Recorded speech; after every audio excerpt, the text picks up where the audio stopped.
Can you figure out why after all those courses, tutors, and apps, you still feel completely lost when you hear real Portuguese being spoken? I could only put my finger on it after my 7th language, but you don't have to wait that long. Today I'm going to show you how understanding how your brain picks up new skills can make naturally spoken Portuguese finally click for you. So one thing that definitely influences how we learn is our mindset, which includes factors like identity, anxiety, beliefs, motivation, expectations, and self-confidence. But that's not what I want to focus on today, because every time I ask the question, how do you learn? I keep hearing the same answer. I need to see the word written down. And I think we can do better than that. We can't go on learning Portuguese, especially if the focus is on improving our listening comprehension, by just seeing words written down. As you may have noticed, they're often not an exact match for how they sound. Horas, tarde. Are you then doomed to reading Portuguese extremely descriptive literature indoors and forgo the sunny outdoors filled with interesting conversations? Claro que não. All you need is to bear in mind your cognitive profile. Basically, you need to become aware of how you learn so you can take advantage of your strengths and get a bit out of your comfort zone when needed. Now, before this gets too theoretical and you zone out, I created 3 personas, Ana, Zé, and Petra, to represent and exemplify the different ways our brains learn languages. That's not to say you don't have characteristics of all 3, okay? I've created a new quiz for my Unschoolers so I can better help in their journey to fluency, but I will make it available for a week from the date this video goes live, so you can check it out. First, let's see how Zé learns. Zé is a very chilled person who doesn't really mind making mistakes. He probably picks up accents and phrases easily, which shows he perceives language mainly through his ears. In other words, he is primarily what we would call an auditory learner. As a result, his communication could easily go beyond basic exchanges, but since his attention to detail is not his forte, he misses out on deeper connection. This is not to say he won't connect with people at all. Actually, he is really fast at doing so, and people find him warm and friendly. He learns by being out and about in the world, engaging with people, and has probably skipped a lot of classes, so his verb conjugation requires extra guesswork from the part of the Portuguese native. An amazing thing that does is to figure out how to say something even he doesn't know the exact word for. That's what we call desenrascar-se in Portuguese. He simply uses the word he knows, hand gestures, and perhaps a beer. Zé is okay with not knowing everything and picks up a lot from context. Now, the key thing for Zé to make the most of his listening abilities is to copy the language he's already picking up, but more precisely. If Zé gets a bit more detail-focused, he can do wonders and indeed never have to graduate from his Portuguese course. Isn't Zé annoying? Not a worry in this world about his grammatical mistakes, making Portuguese friends left and right. Anyway,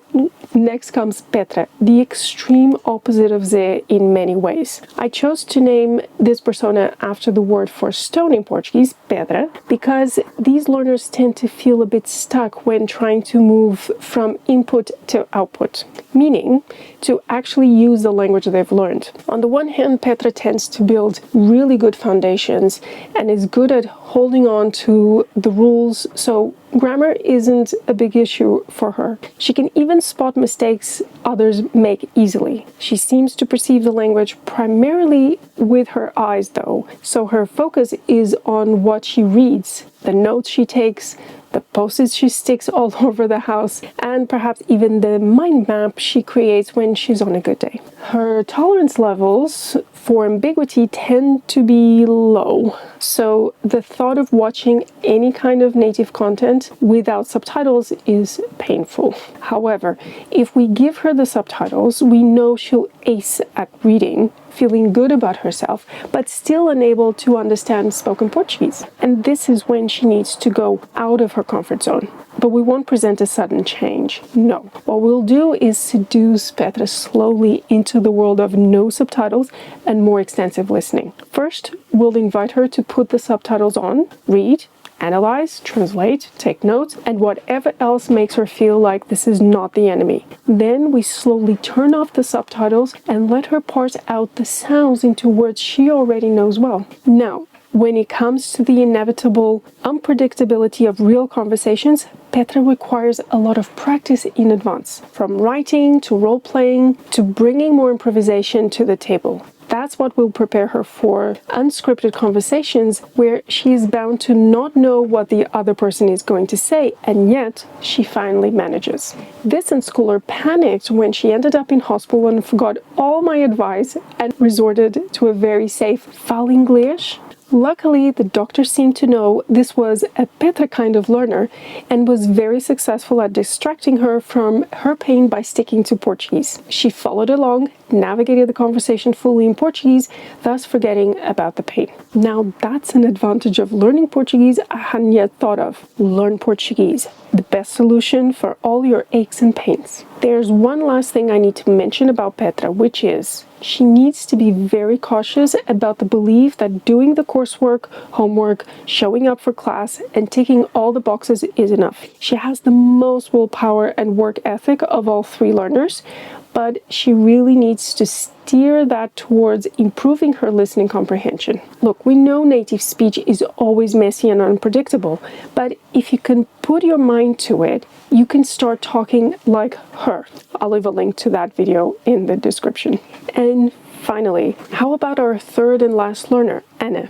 Is she the ideal learner with all the best cognitive processes combined into one? Even though she represents, for the most part, how I learn languages, there is no such thing as a perfect cognitive profile. We're all a mix, and really the main thing that is determinant about Anna is the fact that she relies strongly on how she perceives the world, which is through her ears. Yes, the same way as our friend Zé, but we need to look at what complements her profile to understand how this is an advantage. There's 7 things she does, which I would invite you to think about whether you've ever done before, not at all, or hadn't even thought about it. Besides relying a lot on what she hears, to the point that she needs to hear herself make a mistake to spot it, Anna is very effective at making comparisons between languages. This can be your mother tongue, but obviously the more languages you know, the merrier. When I learned Dutch, I used to compare words out loud like salmon together, sounding like the Polish word sam alone, which earned me a few confused looks. No wonder I've avoided group classes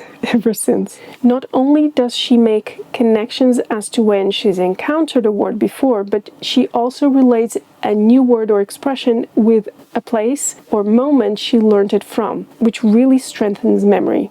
And do you have trouble remembering new and old rules of Portuguese? Well, Anna teaches what she's learned to make it stick. I've actually put my husband through endless summaries of strange Hungarian rules just so I could understand them better. For anyone out there thinking being good at hearing is enough, think twice. When Anna puts her attention to detail, working alongside her grammar knowledge, she knows she has to hear the hardest word to hear in natural speed in Portuguese. Ooh. Especially before words like meu, nosso, seu, etc. It's not like she has magical powers. Sometimes I myself cannot hear it, but when you know it has to be there, then you hear it, assuming you can rewind, of course. And do you know what else she does to improve her listening? She writes. I know, it sounds a bit far-fetched, but let me explain.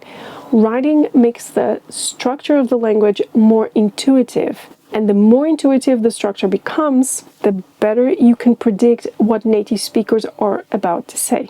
The extra thing I could mention here, I'll actually say via the words of my unschooler, who a while ago said, "My honest UP," that's our word at the Language Unschool for a step forward, is that there are moments while listening to old ladies talking on a documentary series in which I could decipher whole sentences which are totally swallowed, or when I recognize words from months ago, with the result that the whole sentence suddenly makes sense. I get emotional because I've no doubts that one day I'll understand everything without any effort. Mind you, she chose to watch this content herself. Using content you like makes a massive difference.